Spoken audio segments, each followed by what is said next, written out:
I was never a believer in predestination. Hell, if pushed, I'd struggle to spell it. It seemed an unlikely state of affairs, your life attached to these rails that lead to one inevitable conclusion. But I can't avoid accepting the responsibility, however attractive that sounds at the time. The trains I take are mine alone to board, and where they take me is a journey of my own making. I am the master of my own destiny, even if that destiny is to be a washed-up asshole with no prospects. I got myself to here through every bad decision and crummy situation I found myself in, and no matter how much I'd like to drink that knowledge into oblivion, the fact is that it's no less true. Nothing is fated. The future is yours to mold and shape as you see fit. Your life is in your hands, not the mysterious whim of the cosmos.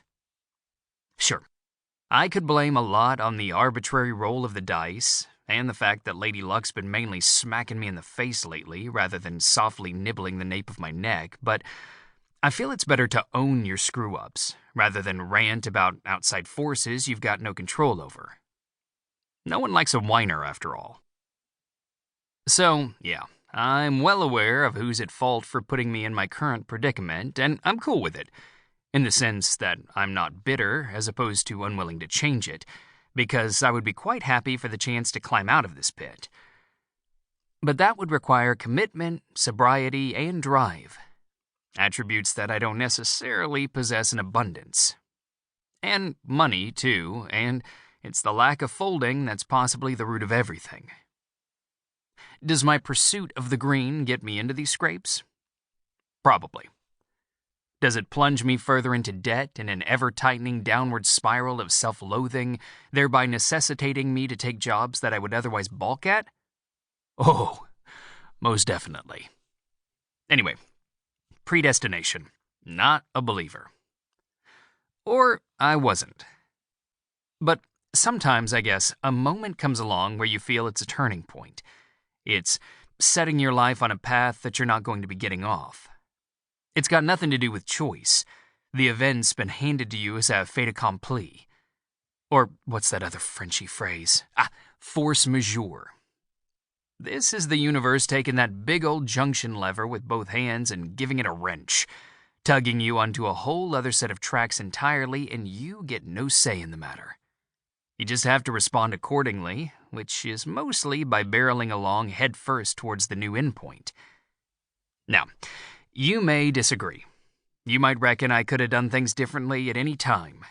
Taken a way out, a side exit, picked another route. But I suppose we'll have to not see eye to eye on that, because as far as I'm concerned, I'm sure as eggs are cluckers, that my future was mapped out that night. Fate took a guiding hand and swept me along a road I couldn't turn back on. Fact is, the bottom crapped out of the world the evening I beat up the wrong guy. I mean, on a global scale, not just in some localized, woe-is-me way. I'm not naive enough to think that what I did was the catalyst. I'm sure this stuff had been building for a while, and I only became aware of it in the slow, dim, dawning realization of a man who's just been alerted to the fact that he's on fire. But it felt like a through-the-looking-glass episode. Everything was changed, both within and without. Now, I don't make a habit of beating up guys, wrong or not. Or at least, I don't do it for pleasure. But, unfortunately, it's something my somewhat sorry state of affairs has dragged me to, and efficient acts of moderate violence are one of the few skills I can legitimately lay claim to. 30 years ago, I was a boxer of reasonable standing. Welterweight, semi-pro, and had the potential to make a name for myself in the ring. I was fit. Frighteningly fit, and had ambition to burn. I used to spar with Thad Dewberry, if you remember him. This was before he became 4 times national champion, naturally. Knocked him on his ass on more than one occasion, too. Freddie, my trainer, said I had raw, natural talent. And at the risk of blowing my own trumpet, I knew I was good.